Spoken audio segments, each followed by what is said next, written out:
บทความนี้เป็นการสรุปแนวทางบริหารหนี้และการลงทุนได้อย่างชัดเจนและครอบคลุมแต่อาจเพิ่มเติมได้ในบางจุด เช่น กรณีศึกษาจริงเพิ่มตัวอย่างจากชีวิตจริงเกี่ยวกับคนที่ใช้กลยุทธ์ปลดหนี้และลงทุนควบคู่กันได้สำเร็จ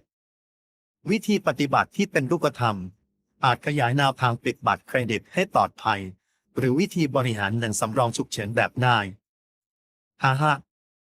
การคำนวณเสริมเช่นตารางแสดงผลกระทบของการจ่ายหนี้เร็วขึ้นกับการจ่ายขั้นต่ำทำไมต้องลดหนี้ก่อนเริ่มลงทุนอัตราดอกเบี้ยหนี้สูงกว่าผลตอบแทนจากการลงทุนหนี้ดอกเบี้ยสูงเช่นบัตรเครดิต 15-25% สร้างภาระมากกว่าผลตอบแทนจากการลงทุนทั่วไป 7-10% ตัวอย่างหนี้ 100,000 บาทดอกเบี้ย 20% จ่ายดอกเบี้ย 20,000 บาทปีลงทุน 100,000 บาทได้ผลตอบแทน 10% กำไร 10,000 บาทปีขาดทุนสุทธิ 10,000 บาทปีเพิ่มสภาพคล่องและลดความเสี่ยงลดภาระผ่อนรายเดือนมีเงินเหลือลงทุนมากขึ้นไม่ต้องขายการลงทุนขาดทุนในยามฉุกเฉินสุขภาพจิตที่ดีไร้ความเครียดจากหนี้ตัดสินใจลงทุนอย่างมีสติ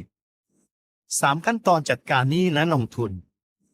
เทรนหนี้ดอกเบี้ยสูงให้เร็วที่สุดเน้นบัตรเครดิตสินเชื่อส่วนบุคคลเทคนิคใช้ Debt Snowball ปลดหนี้ก้อนเล็กก่อนหรือ Debt Avalanche ปลดหนี้อัตราดอกเบี้ยสูงก่อนปิดบัตรเครดิตที่ไม่จำเป็นลงทุนควบคู่หนี้ดอกเบี้ยต่ำถ้าได้ผลตอบแทนสูงกว่าเงื่อนไขผลตอบแทนการลงทุนดอกเบี้ยหนี้เงินเฟ้อตัวอย่างสินเชื่อบ้านดอกเบี้ย 10% versus ลงทุนได้ 8% spread 10% คุ้มค่าประเภทหนี้ที่อาจลงทุนควบคู่สินเชื่อบ้านสินเชื่อนักเรียนหากจ่ายคืนยืดหยุ่นรักษาสภาพคล่องและกระจายความเสี่ยงเงินสำรองฉุกเฉินเก็บ 3-6 เท่าของค่าใช้จ่ายรายเดือนลงทุนด้วยเงินส่วนเกิน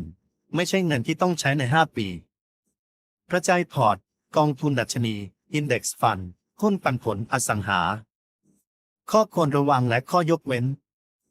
โอกาสที่ควรลงทุนก่อนปลดหนี้ลงทุนในตัวเองเรียนทักษะเพิ่มรายได้รับเงินสมทบนายจ้างเช่นกองทุนสำรองเลี้ยงชีพโอกาสลงทุนหายากซื้อทรัพย์สินราคาต่ำกว่ามูลค่ามากปัจจัยเสริมการตัดสินใจภาษีดอกเบี้ยสินเชื่อบ้านลดหย่อนภาษีได้ดอกเบี้ยจ่ายทิ้งต่ำลงเงินเฟ้อหนี้ดอกเบี้ยต่ำถูกกัดกินโดยเงินเฟ้อยาวนานสรุปสูตรลดหนี้ versus ลงทุนสถานการณ์กลยุทธ์หนี้ดอกเบี้ย 10% โฟกัสปลดหนี้ให้หมดก่อนลงทุนหนี้ดอกเบี้ย 3-5% ลงทุนควบคู่หากผลตอบแทนดอกเบี้ยมีโอกาสลงทุนพิเศษเปรียบเทียบความเสี่ยงผลตอบแทนคำแนะนำเพิ่มเติมไม่มีสูตรตายตัวปรับตามสภาพเงินเก็บอาชีพและเป้าหมายชีวิตร่วมเล็กแต่สม่ำเสมอแม้ปลดหนี้เดือนละ 1,000 บาทหรือลงทุนเดือนละ 500 บาทก็สร้างความแตกต่างได้ในระยะยาว